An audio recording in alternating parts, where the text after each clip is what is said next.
Hi,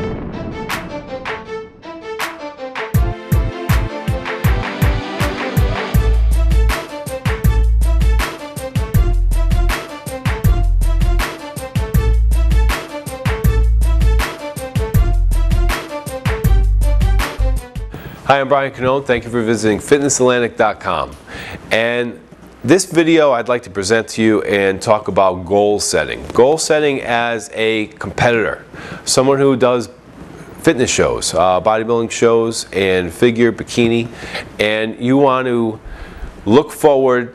Once you've done your first show, we're talking basically you pick your first show, and you're taking a look at all the shows in the area that are close to you. You're doing your home show, you're doing your homework on it, you're attending some shows, you're picking a show that you want to be a part of, okay?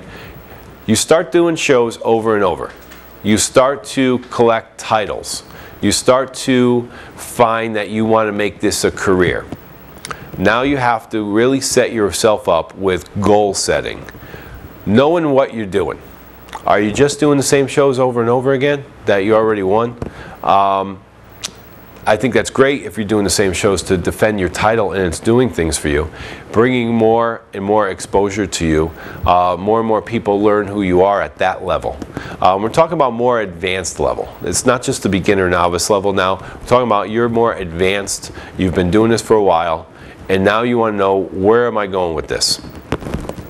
You're trying to move up in your career. What do? Do you jump the fence and go from one federation to the next? It's not always the best thing.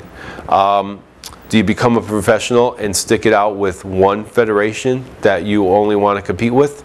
You could try that and know, talking to other competitors there, if that's the direction you should go and what's done for them. Are those things going to bring to you endorsement contracts? You know, other things really to take a look at is your media exposure. What are you doing with your media exposure? If you're on and you're doing all your social networking, you're on Facebook all day long, you're taking pictures with photographers, you're giving them away for free,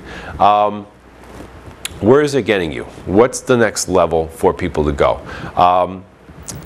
You know, one of the things like I heard before is like live in hope, die in despair. A lot of these people, they have hopes and dreams, they want it to happen, but they're not doing anything to pursue it and make it happen. You want to follow the lead of certain competitors who have made it, okay? Try to talk to them. Try to find a competitor. Not somebody who's never done it before, but somebody who has done it before. You know, I like talking to Paul Dillette. He's been there. You know, it's fun talking to him, and he understands that today is not the same as it was for him in 1992 when he had a contract, when he had a supplement endorsement contract, when he was doing guest appearances and making a lot of money for those guest appearances. I mean, these guys were just going and they'd go to a show and sit down at a table and sign 8x10s for $10 a copy and walk away. They'd have little money bags, just loaded up from each show they did. It was unbelievable. The industry is different now. People are in line to be in these magazines, and they do it for free.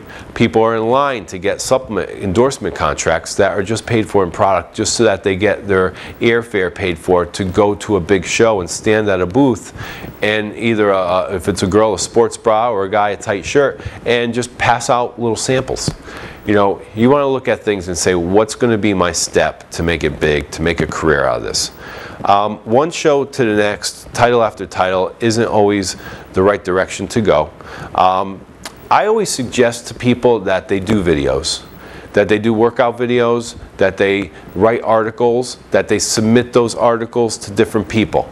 When you start understanding that the content you create has value, and you can do this all day long, and you get your own website going, a blog, you give that credibility back to yourself and not just to a magazine or to a supplement company. You can go anywhere then with that, because now you're your own brand. So always think about that. I would say with goal setting, understand how to look at things a little differently, to understand that you are your own brand. What can you do to give yourself more exposure, to get out there more, and where is that leading you to? So that would be this video tip, and on goal setting is to map out a strategy, to understand it, but Don't just to have all these hopes, to actually make a plan and do a lot of things yourself.